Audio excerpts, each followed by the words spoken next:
देखा भैया लोग अब हम केहू कुछ सुनबे ना करा, हम सबका सुनी, हमार के सुनबे ना करेला तो हम काहे केहू सुनी। और हाँ, हम एकदम सख्त रहा भैया के बात एकदम केहू के कुछ कहा बहनी क्यों बर्दाश्त ना करत बा।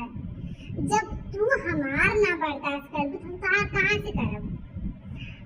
और हम तो बात मुहे बोली ले खर्रा चाहे बोली लगे या छर्रा बोल दे लेकिन कहा न कि बोल जाए बोली ना पाई ले हंसी आ जाला हम तो हंस दे ले। हमार पति से आदमी ने तो कहा पति से तो खावानी है का करे बताना बतिया है। और हम जब चढ़ी बांधी छोछड़ पाई घुमत तब से हम चियरवा करी थे यार। आप बहुत ज्यादा बहुत हंसतानी एकदम बहुत मौज में थे भगवान, लेकिन हमरे एक लड़का दे दे रहे हो ना आप दिल में बाबू बहुत मारी लो कि ना क्या सुधार।